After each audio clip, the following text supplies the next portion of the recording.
is November 21st, something like that. It's Sunday. My beard's all whacked up. I only slept about 3 hours last night. And I did sleep deep. I crashed out last night. So after you guys, we finished up at the venue. We came back to the rooms. Like I went to my room, just dropped all my shit off. Or he took a shower. I have no voice left. And we went to eat at a place called Bahama something or others here in Orlando, which is like pretty much the only place that was still open besides bars. And had like a burger, and we just sat there and talked for a while. And it was cool because there was other competitors there because it was the only place that was pretty much open. A bunch of competitors went there. So actually other IFBB Pro, other new IFBB Pros that Jorge was in the overall with and stuff were there. And I think a couple people from his class were there and stuff. We saw more and more people, coming in as we were there. And they were coming to the table and congratulating him and stuff. And his phone was blowing up, and he had other IFBB pros, texting him and asking him, or texting him and congratulating him. And it was, it was strange because it was like an adrenaline high that, like, I was nervous, anxious, like every emotion you could think of. Worried because what if for some reason things didn't work out the way that we planned, and he didn't turn pro. We go back to the drawing board again. It was so hard to get him into that lightweight class that this was it.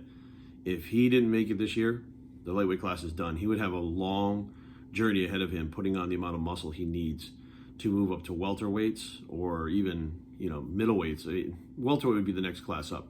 But to do that, he'd have to put on about 25 pounds of muscle because he dropped 10 just to be here. So he'd literally have to put on 25 pounds of muscle and still come in that same conditioning. So if he had to come back to a national level show to win his pro card. So it wasn't like everything was on the line, but like his life was definitely going to be a lot harder if he wanted to continue to try to turn pro and didn't this weekend. But I had a lot of faith because I knew what was going on. I was circulating the pictures with people that I knew. Like people that I really trusted their opinions were like, dude, he's insane. Like, he's a lightweight, but his conditioning is fucking insane. Not the biggest guy around, but fucking just shredded, peeled.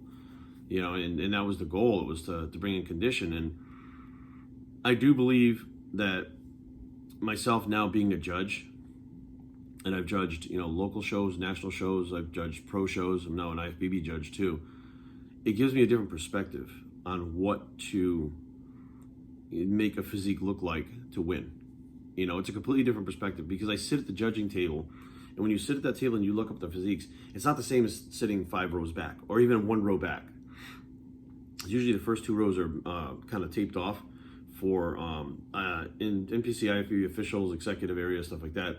So you're a few rows back from the stage, which is actually a pretty good distance if you think about it. And what they see there and what we see at the judging table are 2 different things. But being at the judging table, when you have an athlete that's right in front of you that you're prepping, and they're standing right in front of you where you would at the judging table, what you're seeing translates to that stage. And, you just try to get similar lighting. And sometimes you can't. So we did another show, the Maryland East Coast Championships. We did that one. And to see what he really looked like on stage and anything that we had to change in the final 3 weeks and stuff like that. And that was specifically to get a look at what he looks like on stage. Because no matter what you do, you don't look in the gym or at home like you do on stage. Like it's a completely different look. So that was like part of the plan. So there was a lot that went into this. It was a blueprint that we laid out. And I'll tell you what, the blueprint was 1 week at a time. Like we planned 1 week at a time. We didn't say, okay, for 4 weeks we're going to do this. Nope. Every single day in the gym, we went by feel and instinct on how to train. Diet-wise, we kept track of that, and it changed weekly. We really did change the diet pretty much weekly. At the end, after he was right around the right weight, of course, your metabolism speeds up at the end, like towards the show. And what I like to do is if I can get somebody to really dig down deep and get in shape before the show, and they're in shape plenty of time, you feed them into the show. Like you actually start raising the calories, you start raising the macros toward the show. So by the time you get to the show, you're eating more than when you did before. And I don't think a lot of people understand that you can get to that point. And I think that's the best point to be at. A lot of people are playing catch up in like the last week. They're doing extra cardio or something to try to get that last little bit of fat off, or they're trying to make weight so that like that last week they're killing themselves. Like that last 2-3 weeks should be smooth sailing. It should be like automatic pilot, if you've done your homework. And that homework was basically beating the shit out of him since June, July, August, September, October, November. So beating the shit out of him for 6 months was what was needed to get him to that point. Now, after he weighed in, he started to carb up, and we went very moderate with the carbs, but he started losing weight from the carbs, which is really, really normal. So when you're at that point, when you give somebody carbohydrates, it's like stoking the fire. It's like the wood for the fire. So your metabolism is the fire, and the wood is actually giving that fire fuel, and it's making the fire burn bigger, therefore having a faster metabolism. And that's exactly where we were at. So we definitely day by day took it, what we needed to see. I think we made good decisions based on logic and reasoning and what we were seeing, and not tradition or not, what the norm is for people prepping for shows. And I think that it worked out well, because there's a lot of people there that, their dreams were crushed last night. I saw one guy, he was so pissed, he smashed the fucking trophy, and he was telling me, this is bullshit. He was like yelling and stuff, and I was like, yo, this is not a good look. Like, if you ever want to come back and try to win that pro card, you better calm the fuck down. Like, this is not the place, You want to go in your hotel room and freak the fuck out, or go home or in the woods or whatever, fucking screaming shit, fine. But here, this is not a good look, So, it was, I'm still kind of like, wow. There was definitely, man, I don't even know what to say.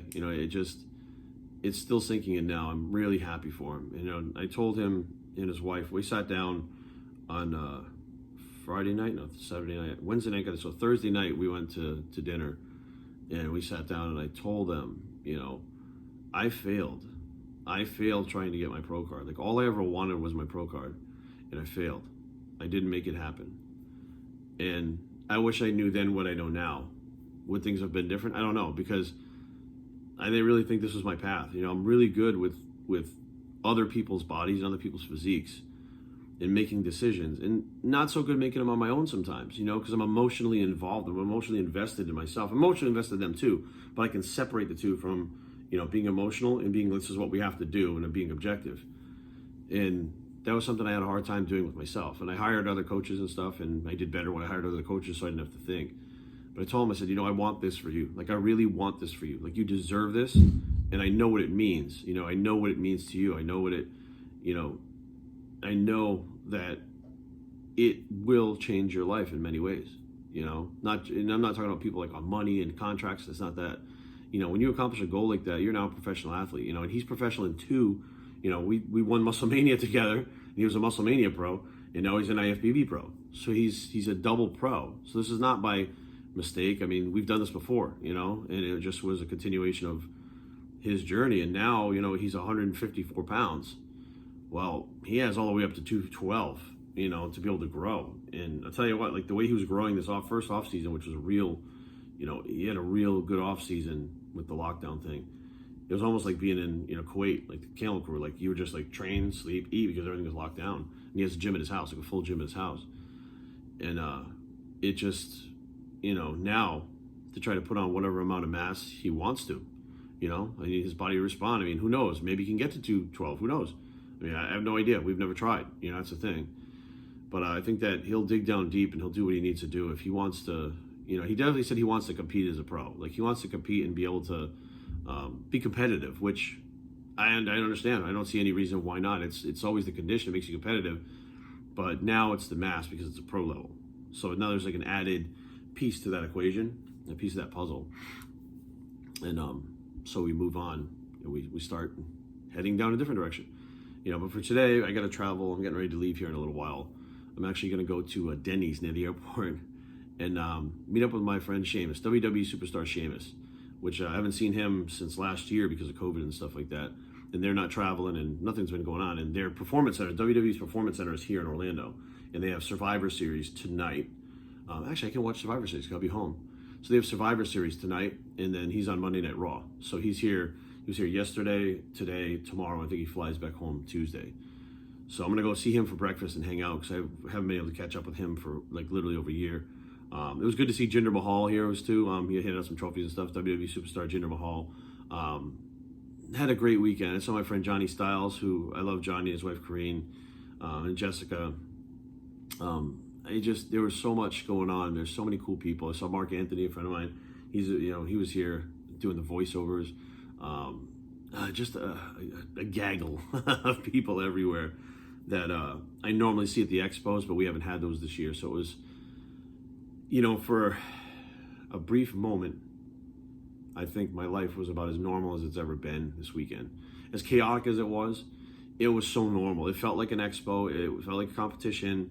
And, it was like I was a trainer again. I was a coach. Like, I had a competitor. Like, this is, I wasn't a judge. I was a spectator, coach.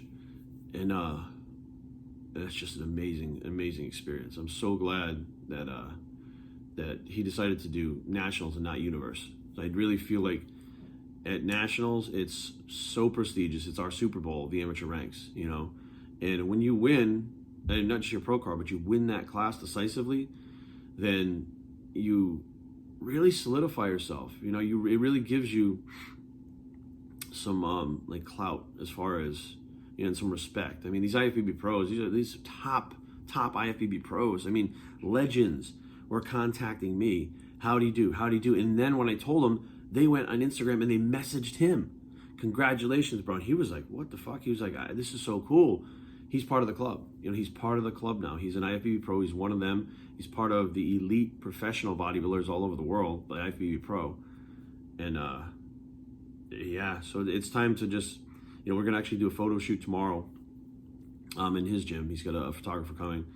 And then he's actually going to go to Pittsburgh and have a photo shoot at Jim Manion's gym, which is going to be absolutely amazing. It's so cool that they invited him up there. And he's going to go do that in the next couple of days too. So I'm sitting here shaking my head like, man, this is it. This is everything that I ever wanted to do for myself. And, I failed at, but I was able to be a piece of the puzzle and help someone else who's a good friend of mine, one of my closest, one of my best friends, and really like a little brother of mine, because he's so similar to me. Like there's so much personality wise that's alike. There's so much, the way that we think about things, the way we react to things. Even our thought process, I think, is very, very similar. And I think, the more that we've been training and stuff like that, the more we've gotten to be, closer friends, the more I understand him, and the more I understand what he wants and out of life and stuff, and what he needs to do to make himself happy and fulfill, himself. And I get it. And I'm like, man, that was me. So I knew, I said, what, if this is, what he wants to do, and this is going to fulfill him, like, I really want to help him do this. And, it was an amazing feeling seeing him standing there with that thing that says IFBB Pro card. It's so awesome. Now that Pro card thing, that's like a big guard. This is Pro on it, the IFBB Pro card. They give you that to take home. So he's going to put it like flat in his suitcase. And when he gets home, he's actually going to hang it, like, frame it and hang it in his gym at home, the IFBB Pro card. And I'm like, how fucking cool is that? You have your own fucking setup at home, which is amazing. And it's what got him the size he was, the size he needed to be here, was that gym. Having that gym on lockdown when everybody else was locked down. And having your IFBB Pro card hanging on the wall they gave you on stage at the 2020 Nationals, where you won the class, and the overall was, you guys saw the overall was an 11-minute overall, which was insane. Like, those guys were pushing, and a lightweight, a bantamweight, even a middleweight to win an overall at the Nationals is very rare. I mean, they got to be, very like dense and thick, like short, dense, thick to get, to be able to beat out those bigger guys. So we knew it was probably going to go heavy or super heavy, maybe even light heavy, but it didn't matter. It was just about the experience of being on stage at that point in the overall. And you got to stand on, or he got to stand on stage with all the new IFBB pros, and some of them that I think are going to be, really good in the future. And like that heavyweight and Bundy, Jeff, who's from our area too, the super heavyweight, they're going to do damage. They're going to do well in the pros. So for now, he's part of the fraternity. He's part of the club. And I think that as time goes along, more and more people are, seeing what he did, and they're respecting his condition. The fact that they respect his condition, just shows that they know what it takes to get down there and look like that. And it's not like everybody does it or everybody can do it. Now, can he replicate it? Well, we've done it in the past. We've done it before when he did these other shows and stuff. He would come in peeled. Matter of fact, if you guys go to my website, biostreettraining.com, and go in the client section, the testimonials and the pictures and stuff, he's on there from like years ago at the Muscle Mania. Like, he's the guy doing the side chest. And you can see he was smaller then, but he was definitely, just conditioned like crazy. That's why he won the Muscle Mania Pro, our Muscle Mania at the Turn Pro. So it's been an awesome weekend. It's been a long journey. And there were days where I knew, I fucking knew, I knew that if he kept doing what he was doing, that he would accomplish his goal. Like, I knew it in my heart. Like, I really, really, truly did. I never doubted it for a second. But I always left it the chance to be like, all right, we're not going to count the chickens before they hatch, so to speak. All right, we're going to wait until that trophy's in your hand. Because even second place is a pro card, and that's the goal. I mean, we'd love to win, but the goal is pro card. So we had it in our heads, pro card, pro card, pro card. We never really talked about it. We didn't go out there and make a big deal about social media like some people do. It was just, we're going out there and we're going to train. We started shooting videos and stuff. I started putting them up. And then I said, you know what? This is a fucking distraction. Like, filming these videos is a fucking distraction in the gym, and I stopped. So you didn't see anything really video-wise from us for 2 or 3 months, because I'm like, I don't want any fucking distractions. I want to get in the fucking gym, and I want to fucking train. We had a great support team at the shop gym, Jason, Skylar, everybody over there. Unbelievable support team that every day we came in, people that, we had just met, like in June, were like, you got it, man. Jorge, keep going, man. You look great, man. Like, there were people just supporting us fucking left and right in that gym. And, we're in the middle of like a leg set, and I really, you guys didn't see any of this, but it was, we were really training. I like to, especially with him, because he needs to know where to stop, because he'll just tear something. He'll just keep going. So we really tried to do a very blood and guts type training, especially in the beginning when he had all the calories. So I would literally be he likes to wear his headphones to where he can hear his music that motivates him and not what's playing in the gym. So he puts it on loud enough so he can't hear the gym, and then I fucking scream at him so he can hear my voice over the music. So everything is blocked out. So if we're, doing extensions or something, leg extensions, he's fucking doing and he's fucking turning purple and he's barely moving his leg. I'm fucking screaming at him like, oh, you better give me my goddamn last rep, motherfucker. I'm like screaming at him. I'm like, let's go. This is what it's about. That last rep, that's the one that fucking counts. That's the one that makes you grow. That's the one that's going to make you win. Like, I'm screaming this shit, and people are walking by the gym like, what the fuck is going on? And I think some people thought we were nuts. I really think they did, but some people knew the process and they knew what was going on. I think they get it now.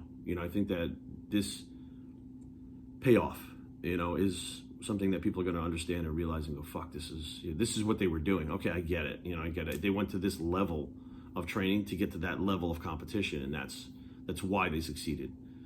So overall, I'm just like, I'm super pumped, and like, I only slept about maybe 2.5, 3 hours. I'm fucking tired as shit. I've only been sleeping about 4 hours a night here. Anyways, I don't sleep well in hotels really much anymore.